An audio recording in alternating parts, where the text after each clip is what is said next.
ఆంధ్రప్రదేశ్లో ప్రత్యేకంగా ఈ వర్షాల కురిచి వరదలు రావడం మూలాన ఇప్పుడు ప్రజలు పెద్ద ఎత్తున ఇబ్బందులు పడుతూ ఉన్నారు. వైసీపీ అధినేత జగన్మోహన్ రెడ్డి ఏమో ప్యాలెస్కే పరిమితం అయ్యారు. చంద్రబాబు గారేమో జనాల మధ్య తిరుగుతూ ఉన్నారు. దానికి తోడు జగన్మోహన్ రెడ్డి గారేమో అసలు పరిస్థితి గురించి మాట్లాడకుండా బుడమేరు గేట్ల మీద ఆయన చేసినటువంటి వ్యాఖ్యలు ఇప్పుడు తీవ్ర దుమానాన్ని రేపాయి. దాంతోపాటుగా అసలు వైసీపీ ఇమేజ్ని కూడా డ్యామేజ్ చేసేలాగా ఉన్నాయి. మీరు అసలు బురద రాజకీయం చేయడం అంటూ ఏంటి అంటూ కూడా ప్రజలు ఆయన్ని ప్రశ్నించే పరిస్థితి అయితే వచ్చింది. ఏంటి సార్ దీని మీద మీ విశ్లేషణ? ఈ మధ్య జగన్మోహన్ రెడ్డి గారు 2 సందర్భాల్లో ఆయన బయటకు వచ్చినప్పుడు ఆయన ప్రసంగించిన తీరు చూసిన తర్వాత ఆయన ప్రసంగ సారాన్ని ప్రజలు నిశ్చితంగా గమనించిన తర్వాత ఆయనకున్న పరిజ్ఞానము అన్నిటికన్నా ముఖ్యంగా సమస్యల పట్ల స్పందించే నైజం చూసిన తర్వాత ఆయన్ని ఓడించి మనమైతే తప్పు చేయలేదు, ఆయన్ని ఓడించడం అనేది మనం తీసుకున్న సరైన నిర్ణయమేనని చెప్పని ప్రజలు మరొకసారి వాళ్ళ భుజాలు వాళ్ళే తట్టుకుంటున్నారు. ఓకే, మనకి పాలకుడిగా ఇతను పనికిరాడు అని చెప్పని మనం తీసుకున్న నిర్ణయం సహేతుకమైంది అని చెప్పిన నిర్ణయానికి ప్రజలు మరొకసారి వచ్చారు. ఎందుకంటే ఆ మధ్య రషీద్ అని ఒక వైసీపీ కార్యకర్త హత్యకు గురి అయ్యాడు అని చెప్పని ఆయన వినుకొండ పర్యటనకి వెళ్ళాడు. వాస్తవంగా అక్కడికి వెళ్ళిన తర్వాత దాన్ని తెలుగుదేశం వైసీపీ శ్రేణుల మధ్య ఘర్షణగా చిత్రీకరించే ప్రయత్నం చేశారు. దాన్ని ప్రభుత్వం ద్వారా జరిగిన హత్యగా చిత్రీకరించే ప్రయత్నం చేశారు. అసలు సిసల వాస్తవాలు ఏంటి?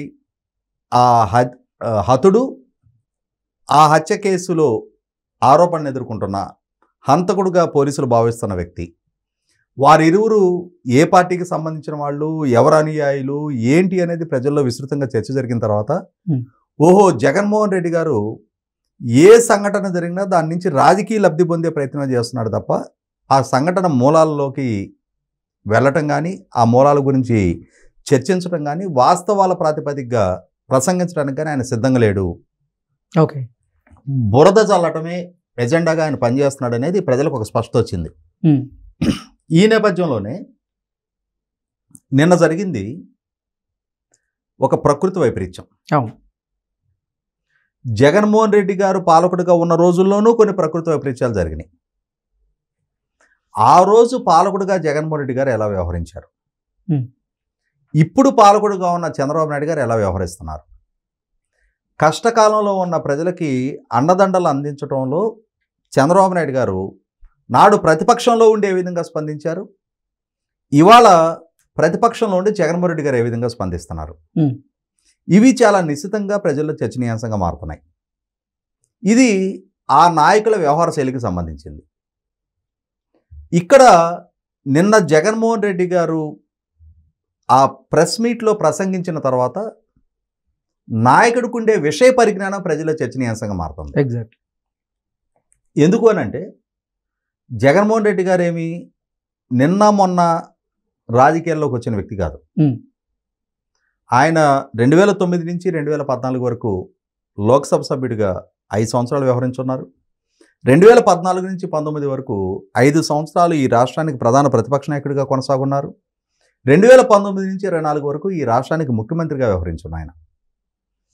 అటువంటి సుదీర్ఘ రాజకీయ నేపథ్యం ఉన్న అనుభవం ఉన్న నాయకుడు ఒక ప్రకృతి వైపరీత్యానికి సంబంధించి కానీ, ఒక ఇరిగేషన్ రంగానికి సంబంధించి కానీ, నదులకు సంబంధించి కానీ, నదీ ప్రవాహాలకు సంబంధించి కానీ మీడియా ముందుకు వచ్చి ఒక సమస్యను అడ్రస్ చేసే సందర్భంగా ఆ సమస్య మూలాల్లోకి వెళ్ళి విషయాన్ని అవగాహన చేసుకొని ఆ అవగాహన చేసుకున్న పరిజ్ఞానంతో ప్రజలను అడ్రస్ చేయాల్సి ఉంటుంది. ఎవరో రాసిచ్చిన స్క్రిప్ట్ చేతపట్టుకొని ఆ స్క్రిప్టు రాజకీయంగా ప్రభుత్వాన్ని విమర్శించడానికి బాగానే ఉంది కదా అని చెప్పని ఏదంటే అది మీడియా ముందు మాట్లాడితే ఇలాగే నవ్వులు పాలవ్వాల్సి వస్తుంది. ఎందుకు అనంటే అంత సుదీర్ఘ నేపథ్యం ఉన్న నాయకుడు, 5 సంవత్సరాలు ఈ రాష్ట్రాన్ని పరిపాలించిన నాయకుడికి అసలు ఈ బుడమేరు అనే ఆ వాగు ఎక్కడ మొదలవుతుంది, అది ఎటు ప్రయాణిస్తుంది, దాని ప్రవాహం ఎటు నుంచి ఎటు ప్రవహిస్తుంది, అది ఏ నదికైనా ఉపనది లేదు దాని అంతం ఎక్కడ, వీటి గురించి కనీస మాత్రపు అవగాహన చేసుకొని ప్రసంగించాలి. వాస్తవంగా బుడమేరు అనేది కృష్ణానది ఉపనది కాదు. బుడమేరు అనేది కొల్లేరు సరస్సులో కలుస్తుంది. ప్రపంచంలోనే అతిపెద్ద మంచినీటి సరస్సు అయిన కొల్లేరుకి ఒక సోర్స్ ఈ బుడమేరు, అంటే నీరు అందించే ఒక సోర్స్. అటువంటి బుడమేరుని జగన్మోహన్ రెడ్డి గారు కృష్ణానది ఉపనదిగా భావించి, బుడమేరు వల్ల వచ్చే వరద వల్ల కృష్ణానదిలో వరద ప్రభావం పెరగటం వల్ల చంద్రబాబు నాయుడు గారి ఇల్లు ముంపుకు గురవడానికి ఆస్కారం ఉంది కాబట్టి ఆయన ఆ వరదని విజయవాడకు మళ్లించారు అని చెప్పని ఒక అసంబద్ధమైన అవగాహన రాయిచ్చపు స్టేట్మెంట్ ఇవ్వడం ద్వారా ఇవాళ ఆ ప్రెస్ మీటు నడుస్తూ ఉన్న సందర్భంగా ఆయన చుట్టూ నిలబడి ఉన్న ఆ పార్టీలో ప్రజాప్రతినిధులుగా కొనసాగిన వెల్లంపల్లి శ్రీనివాసు, సామినేని ఉదయభాను గారు లాంటి వాళ్ళే ఆశ్చర్యచకితులే ఆయన మొహం ఇంకా చూస్తూ ఉన్నారు. ఇదేంటి ఇటువంటి హాఫ్ నాలెడ్జ్ స్టేట్మెంట్ ఇస్తూ ఉన్నాడు అంటే, వరదలకి బాధ్యత ప్రభుత్వమే వహించాలి అని చెప్తే ఇబ్బంది లేదు, కానీ అసలు చంద్రబాబు వల్లే వరదలు వచ్చాయి అనడం అసలు ఇది పెద్ద ఎత్తున చర్చనీయాంశంగా మారింది. ఇక్కడ ఆయన ఒక పదం వాడాడు, it was a man made disaster అన్నాడు. ఎగ్జాక్ట్లీ. అంటే ప్రభుత్వ నిర్లక్ష్యం పర్యవసానం ఈ వరదలు సంభవించినాయి అని చెప్పే ప్రయత్నం చేస్తూ ఉన్నారు. ఆయన కొన్ని ఆరోగ్యకరమైన విమర్శలు చేయొచ్చు. బుడమేరుకి ఇంతటి వరద వస్తున్న సందర్భంగా ఆ వరద విజయవాడ జనావాసాలను చుట్టుముట్టడానికి ఆస్కారం ఉన్న నేపథ్యంలో ప్రభుత్వం కొంచెం ముందస్తుగా ప్రజల్ని మేల్కొల్పి ఉండాల్సింది, అలర్ట్ చేసి ఉండాల్సింది అని చెప్పని విమర్శ చేయడాన్ని ఎవరైనా ఆహ్వానిస్తారు. ప్రభుత్వం ఇప్పుడు చేస్తున్న సేవా కార్యక్రమాల స్థాయిలో మరింత వేగంగా, మరింత ఎఫెక్టివ్గా సేవా కార్యక్రమాలు చేయాలి, ప్రజల రెస్క్యూకి వెళ్ళాలి అని చెప్పని ఒక ప్రతిపక్ష పార్టీగా ప్రభుత్వానికి సూచన చేయడాన్ని ఎవరైనా స్వాగతిస్తారు. కానీ చరిత్రలో కనీవిని ఎరుగని వరదలు సరార్థన్ కాటన్ గారి ద్వారా విజయవాడ ఆనకట్ట నిర్మాణం జరిగి, ఆ తర్వాత ప్రకాశం బ్యారేజ్ నిర్మాణం జరిగి ఈ వరద గణాంకాలు నమోదు చేయటం మొదలుపెట్టిన తర్వాత 1903 సంవత్సరంలో 11,90,000 క్యూసెక్ల వరద సంభవించింది. ఇప్పటి వరకు కృష్ణానది చరిత్రలో అతి పెద్ద వరద అదే.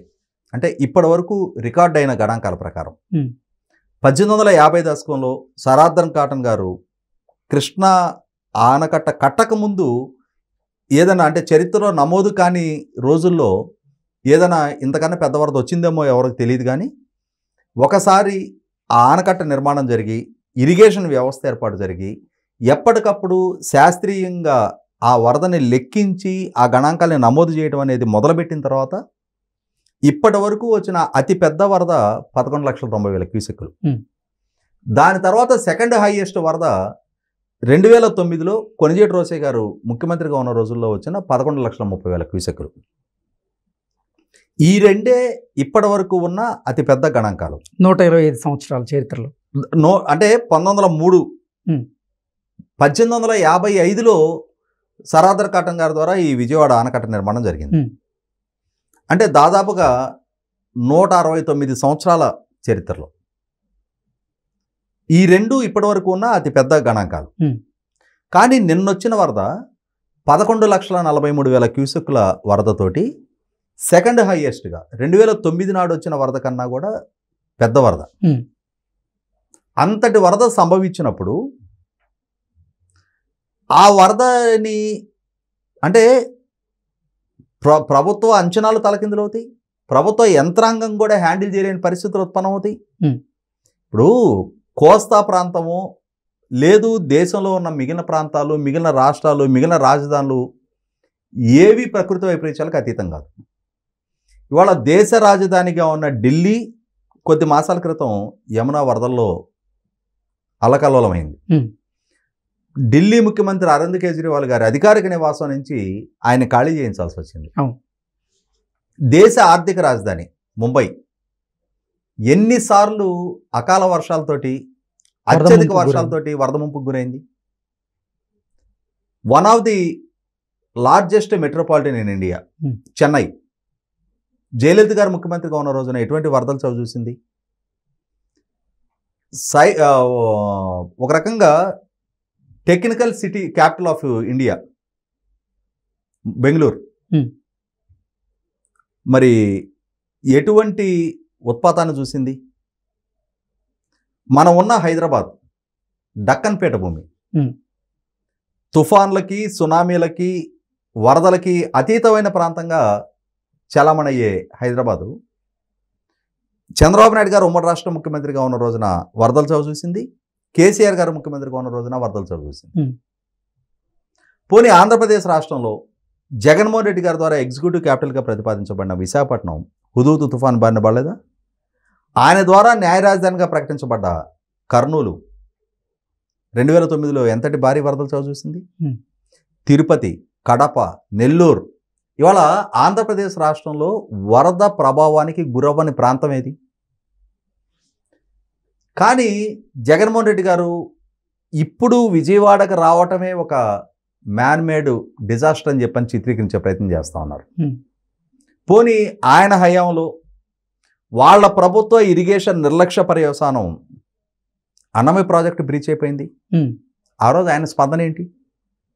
నవంబర్ 19, 2021 సంవత్సరం ఆ సంఘటన జరిగితే 46 విలువైన ప్రాణాలు పోతే, ఒక ప్రాజెక్టు బ్రీచ్ అయ్యి 6 గ్రామాలు తుడిచిపెట్టుకుపోతే డిసెంబర్ 2వ తారీఖు 13 రోజుల తర్వాత తిరిగి ఆయన పర్యటన చేశారు. ఆయన పాలనా హయాంలోనే పులిచింతల ప్రాజెక్టు గేటు కొట్టుకుపోయింది. ఆయన నిర్వాహక పర్యవసానం గుండ్లకమ్మ గేట్లు కొట్టుకుపోయినాయి. ఆయన నిర్లక్ష్య పర్యవసానమే మొన్నటి తుంగభద్ర ప్రాజెక్టు గేటు కూడా. ఎందుకంటే తుంగభద్ర ప్రాజెక్టు కర్ణాటక, ఆంధ్రప్రదేశ్ రాష్ట్రాల ఉమ్మడి project. 35% of the maintenance cost Andhra Pradesh రాష్ట్రం భరించాలి. 5 సంవత్సరాల కాలంలో ₹1 కూడా డ్యామ్ మెయింటెనెన్స్కి ఆంధ్రప్రదేశ్ ప్రభుత్వం గురించి డబ్బులు కేటాయించిన పర్యవసానం.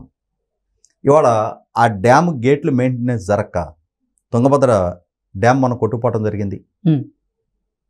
అంటే ఒక రకంగా తన పాలనా హయాంలో కరోనా లాంటి ప్రపంచానికి పెనుముప్పుగా మారిన ఉపద్రవం తలెత్తిన సందర్భంలో కూడా తిరుపతి రూయా హాస్పిటల్కి ఆక్సిజన్ సప్లై చేయలేక 45 ప్రాణాలు కోల్పోవడానికి బాధ్యుడైన జగన్మోహన్ రెడ్డి గారు ఇవాళ మ్యాన్ మేడ్ డిజాస్టర్ అని చెప్పని ఒక ప్రకృతి వైపరీత్యానికి ప్రభుత్వాన్ని, చంద్రబాబు నాయుడు గారిని బాధ్యుని చేసే ప్రయత్నం చేస్తూ ఉన్నాడు. ఇవన్నీ చూసిన తర్వాత, ఆయన అవగాహన రాజ్యపు స్టేట్మెంట్లు చూసిన తర్వాత, ఆయన ప్రసంగాలు వింటున్న తర్వాత, అరే ఇప్పటికే నవ్వులు పాలయ్యాం ప్రజల్లో, ఈ అసత్య ప్రచారాలు, ఈ మార్ఫింగ్ ఫోటోలు, మార్ఫింగ్ వీడియోలతోటి ఈ సోషల్ మీడియా ద్వారా చేసే ఈ ప్రచారాలు, ఇవన్నీ ప్రజలకు ఏవగింపు కలిగించిన పర్యవసానమే, ఇవాళ ప్రజల్లో మన పట్ల పెరిగిన విముఖత పర్యవసానమే ఇంతటి ఘోర ఓటమి ప్రజల నుంచి మనకు ఎదురైంది. ఇంకా ఈ జగన్మోహన్ రెడ్డి గారిలో మార్పు రాలేదు. ఈయన వెనక నడవటం వల్ల రేపటి రోజున మనకి కూడా రాజకీయ భవిష్యత్తు ఉండదేమోనని చెప్పని ఒక భావంతో ఇవాళ ఆ పార్టీకి సంబంధించి మున్సిపల్ కౌన్సిలర్లు, కార్పొరేటర్లు, సర్పంచ్లు, ఎంపీటీసీ మెంబర్లు, ఎంపీపీలు, జెడ్పీటీసీలు, జెడ్పీ చైర్మన్లు, ఎమ్మెల్సీలు, రాజ్యసభ సభ్యులు కూడా ఇవాళ పార్టీ నుంచి దూరం జరుగుతున్నారు. అంటే అందరిలో రియలైజేషన్ మొదలైంది. జగన్మోహన్ రెడ్డి గారిలో నాయకత్వ పట్యం లేదు. ఆయనకి కనీసం విషయ పరిజ్ఞానం కూడా పెంచుకునే ప్రయత్నం చేయటం లేదు. స్వతహాగా ఆయనకి విషయ పరిజ్ఞానం ఉండాలి, లేనప్పుడు తెలుసుకునే ప్రయత్నమైనా చేయాలి. ఈ రెండింటికి దూరంగా ఆయన ఎవరో రాసిచ్చిన స్క్రిప్ట్లు చదవడానికి, ఆ చదివే స్థాయికి పరిమితం అయ్యి ఆయన నాయకత్వాన్ని కొనసాగించాలి అనుకుంటున్నాడు. ఇటువంటి అవగాహన రాహిత్యపు నాయకుడు వెనక సేలైతే మన భవిష్యత్తు కూడా అగమగోచరంగా మారటం ఖాయమని చెప్పని ఆ పార్టీ శ్రేణులు ఇప్పటికే ఒక రియలైజేషన్కి వచ్చారు. ఆ పార్టీ మొత్తం మీద ఏ మాత్రం రియలైజేషన్ లేని వ్యక్తి ఎవరైనా ఉంటే అది ఒక జగన్మోహన్ రెడ్డి గారే. Okay sir, thank you so much.